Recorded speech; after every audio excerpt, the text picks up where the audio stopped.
Guys, আপনাদেরকে একটা প্রশ্ন করি। আপনি কি কখনো শুধুমাত্র লুক দেখে কোনো বাইকের প্রেমে পড়েছেন? মানে এডিবি অর্থাৎ অ্যাডভেঞ্চার লুক দেখে কি আপনার মনে হয়েছে যে এই বাইকটাই নিব, এটা দিয়েই আমি পাহাড় জঙ্গল অফরোড সবকিছুতেই চালাবো? কিন্তু আমি যদি বলি যে এই এডিবি লুকের অনেক বাইকগুলোই আসলে পিওর এডিবি না। আজকে আমরা কথা বলবো সুজুকি ভি-স্ট্রম SX250 এই বাইকটিকে নিয়ে, যেটা নিয়ে বাজারে এখন দুই ধরনের কথা শোনা যাচ্ছে। কেউ কেউ এই বাইকটা দেখে বলতেছে বাইকটা আসলেই খুবই অসাধারণ, যে সুজুকি নাকি এই প্রথম কোনো একটা ভালো বাইক এনেছে। আর অনেকেই বলতেছে যে এইটা সুজুকির একটা নতুন বাটপারি। তো আসল সত্যিটা কি, সেটাই আজকের ভিডিওতে আমি আপনাদেরকে খোলাসা করে জানিয়ে দিব। আর আজকের ভিডিওতে কোনো ধরনের ফিল্টার ব্যবহার করা হবে না কোনো কথাতেই, সবকিছু আপনাদের সামনে পরিষ্কারভাবে তুলে ধরা হবে। তো ভিডিওটি শুরু করার আগে আপনাদের সকলের কাছে আমার আবেদন থাকবে, আপনারা যদি আমার চ্যানেলে নতুন হয়ে থাকেন তাহলে অবশ্যই চ্যানেলটিকে সাবস্ক্রাইব করে আমার সাথেই থাকবেন। তো শুরু করছি আজকের মূল ভিডিওটি। তো প্রথমেই আমি আপনাদেরকে সুজুকির একটা ইন্টারেস্টিং জিনিস বলি। সুজুকি তাদের যতগুলো প্রিমিয়াম অ্যাডভেঞ্চার লাইনের বাইকগুলো রয়েছে সেইগুলোর নামে তারা ব্যবহার করে থাকে ভি-স্ট্রম। যেমন তাদের বড় বড় বাইকগুলো রয়েছে ভি-স্ট্রম 650 এবং 1050, সেগুলো হলো তাদের রিয়েল অ্যাডভেঞ্চার বাইক। কিন্তু আমাদের দেশে তারা যেটা লঞ্চ করেছে ভি-স্ট্রম SX250, এই বাইকটা কি আসলে অ্যাডভেঞ্চার বাইক নাকি শুধুমাত্র তাদের সেই বড় বাইকগুলো থেকে নামটা ধারে নিয়েছে? মানে আপনি যদি এর নাম শোনেন তাহলে আপনার মনে হয় এটা বেস্ট একটা adventure bike, pure adventure bike, কিন্তু বাস্তবে এর পিকচারটা একটু আলাদা। তো আসলে এই বাইকটা তাহলে কি? এখন হলো আসল সত্য। এই ভি-স্ট্রম SX250 এই বাইকটা কমপ্লিটলি নিউ একটা বাইক না। এটা বেসিক্যালি জিক্সার 250 এই বাইকেরই ইঞ্জিনটা ব্যবহার করা হয়েছে, সেম চেসিস বেস। এই বাইকের মধ্যে 249 সিসির একটি অয়েল কুলিং ইঞ্জিন, 26 বিএইচপি পাওয়ার পাবেন এর ইঞ্জিন থেকে এবং 22 নিউটন মিটার টর্ক পাবেন। মানে পারফরমেন্সের দিক দিয়ে আপনি যদি বিবেচনা করেন তাহলে এর ইঞ্জিন ডিপার্টমেন্টের মধ্যে নতুন কিছুই নেই। মানে জিক্সার 250 যেই বাইকের মধ্যে যেই ইঞ্জিনটা ব্যবহার করা হয়েছে, এই SX250 এর মধ্যেও কিন্তু সেম ইঞ্জিনটাই ব্যবহার করা হয়েছে। শুধুমাত্র পরিবর্তনটা কি, সেই বাইকের থেকে এই বাইকের পরিবর্তনটা হলো এই বাইকের মধ্যে হাইটটা একটু বাড়িয়ে দেওয়া হয়েছে, হ্যান্ডেলবার পরিবর্তন করা হয়েছে, আর বডি ডিজাইনের মধ্যে এডিবি স্টাইলের লুক দেওয়া হয়েছে। তো রেজাল্ট কি হয়, একটা টুরিং ফ্রেন্ডলি নেকেড বাইক থেকে এডিবি লুক দেওয়া হয়েছে। মানে আপনি কিনতেছেন এডিবি বাইক মনে করে, কিন্তু আপনি আসলে এটার থেকে আউটপুট পাবেন সম্পূর্ণ একটা নেকেড স্পোর্টস বাইকের। তো এখন প্রশ্ন হলো এই বাইকটা তাহলে মানুষ কেন কিনতেছে অথবা কিনবে? তো এর ভালো দিকগুলোর মধ্যে প্রথম যে ভালো দিকটা সেটা হলো এই বাইকের ইঞ্জিন পারফরমেন্স।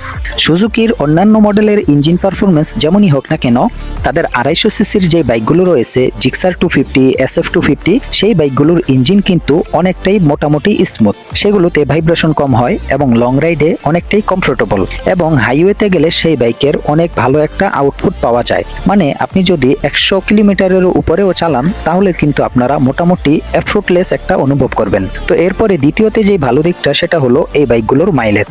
তো এই বাইকের বেলা কোম্পানি ক্লেম করতেছে 35 কিলোমিটারের উপরে আপনারা মাইলেজ পাবেন প্রতি লিটারে। তো বাস্তবে কি হবে না হবে সেটা তো রাস্তায় গেলেই বোঝা যাবে, কিন্তু কোম্পানি যেহেতু ক্লেম করতেছে তো মানুষের সেটা শুনে কিন্তু অনেকটাই প্রভাবিত হয়। কারণ হচ্ছে 250 সিসির বাইকের মধ্যে 35 কিলোমিটারের উপরে মাইলেজ পাওয়া মোটামুটি ভালো একটা বিষয়। তো এরপরে যে ভালো দিকটা সেটা হলো এই বাইকের আপারাইট সিটিং পজিশন, ব্যাক পেইন কম হয় এবং এই বাইকটা টুরিং ফ্রেন্ডলি। মানে আপনি যদি লং রাইড করেন তাহলে আপনি কিন্তু অনেকটাই কমফোর্টেবল ভাবে রাইড করতে পারবেন। আর যেহেতু এই বাইকটা অ্যাডভেঞ্চার বাইক নাম দেওয়া হয়েছে এবং এইটার লুকটাও অ্যাডভেঞ্চার বাইকের মতো করা হয়েছে, সেই কারণে আপনারা ট্যুরের মধ্যে গেলে কিন্তু আপনারা মোটামুটি ভালো একটা আরাম বোধ করবেন।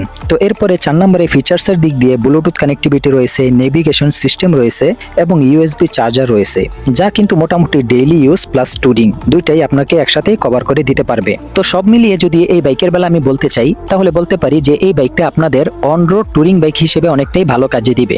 কিন্তু আপনি যদি অফ রোডে চালাতে যান, মানে অফ রোডে ট্যুরিং করতে চান, তাহলে কিন্তু আপনাদের অনেকটাই ঝামেলা হয়ে যাবে। তো এখন আসি আসল কথায়, যে সমস্যাটা তাহলে কোথায় কোথায় সুজুকি আমাদের সাথে বাটপারি করতেছে। তো দেখেন, আপনারা সকলেই দেখতেছেন যে এই বাইকটা দেখতে কিন্তু পুরোপুরি অ্যাডভেঞ্চার বাইক, কিন্তু আপনি যদি এই বাইকটা নিয়ে অফ রোড করেন তাহলেই বুঝতে পারবেন যে এটা মোটেও অ্যাডভেঞ্চার বাইক না। কারণ হচ্ছে একটা অ্যাডভেঞ্চার বাইক মানে কি? অ্যাডভেঞ্চার বাইক মানে হলো পাহাড়, জঙ্গল, কাদা, বালু, পাথর সব জায়গাতে সমানভাবে চলতে পারবে। কিন্তু সুজুকির এই বাইকটা কি সব রাস্তাতেই সমানভাবে চলতে পারবে?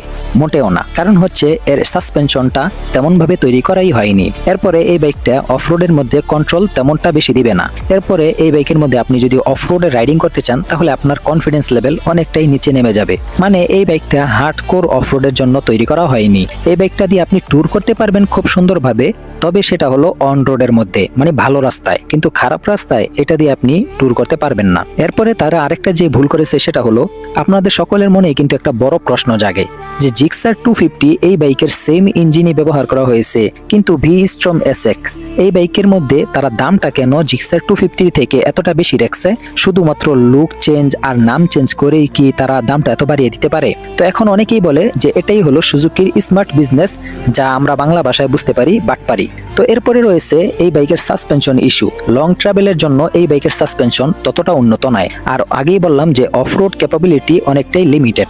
তো এরপরে রয়েছে ব্রেকিং ফিডব্যাক। তো এরপরে এই বাইকের মধ্যে ডুয়েল পারপোজ টায়ার থাকলেও অফরোডের জন্য এটা ততটা আইডিয়াল না। তো সব কথা বলতে গেলে যে আসলেই কি সুজুকি আমাদের সাথে বাটপারি করতেছে? তো এখন আপনাদেরকে স্ট্রিট একটা কথা বলি, সেটা হলো সুজুকি কি আমাদের সাথে বাটপারি করতেছে? তার উত্তর হলো না। সুজুকি এখানে আমাদের সাথে স্মার্ট মার্কেটিং করতেছে। তারা কি করতেছে? তারা এক্সিটিং প্ল্যাটফর্ম ইউজ করতেছে, তাদের বাইকের মধ্যে কস্ট কমিয়েছে, লুকটা আপডেট করেছে আর প্রিমিয়াম নাম দিয়েছে। আর এতে করেই তারা আমাদের সামনে দামটা বাড়িয়ে দিয়েছে। তো এটাকে আমরা বাংলা ভাষায় বাটপারি বলতেও পারি। তো তাদের স্মার্ট মার্কেটিং এর বিরুদ্ধে আপনারা একটা কাজ করতে পারেন, সেটা হলো তাদের এই বাইক কিনা বন্ধ করে দিতে পারেন। কারণ হচ্ছে আপনারা যদি তাদের কাছে গিয়ে পিওর অ্যাডভেঞ্চার বাইকের তালিকা চান, তাহলে কিন্তু তারা সেই বাইকের মধ্যে, সেই পিওর অ্যাডভেঞ্চার বাইকের মধ্যে যা যা আছে তা কিন্তু তারা দিতে বাধ্য হবে। আর আপনারা যদি এটা নিয়ে আওয়াজ না তোলেন তাহলে কিন্তু তারা এই নামেই চালিয়ে দিবে। তো সবশেষে কথা হলো যে এই বাইকটা তাহলে কাদের জন্য? এই বাইকটা হলো যারা হাইওয়েতে রাইড করবেন নিয়মিত এবং ডেলি কমিউটার করবেন এবং মাঝে মাঝে ট্যুরও করবেন এবং স্মুথ ইঞ্জিন চান, তাদের জন্য এই বাইকটা পারফেক্ট। কিন্তু আপনি যদি হার্ডকোর অফরোড, মানে খুবই খারাপ রাস্তায়, মানে আপনি যদি একদম রিয়েল অ্যাডভেঞ্চার ফিল নিতে চান, তাহলে এই বাইকটা কোনোভাবেই আপনার জন্য মানানসই হবে না। তো শেষ কথা হলো সুজুকি ভি-স্ট্রম এসএক্স 250 এই বাইকটা না একদম খারাপ আর না একদম পারফেক্ট। এটা হলো স্মার্ট পজিশন বাইক। মানে আমার কথায় যদি বলতে চাই তাহলে good touring bike, but not a true ADV. আর সুজুকি একটু এখানে মার্কেটিং গেম খেলতেছে। তো বন্ধুরা, সবশেষে এতক্ষণ পর্যন্ত ভিডিওটা দেখে আপনাদের কাছে কি মনে হয়েছে? এই বাইকটা কি ভালো বাইক, নাকি সুজুকি এই বাইকটা দিয়ে নতুন কোনো বাটপারি শুরু করেছে? তো কমেন্টে জানাবেন আপনার মতামত। তো আজকের মতো এখানেই বিদায় নিচ্ছি। আল্লাহ হাফেজ।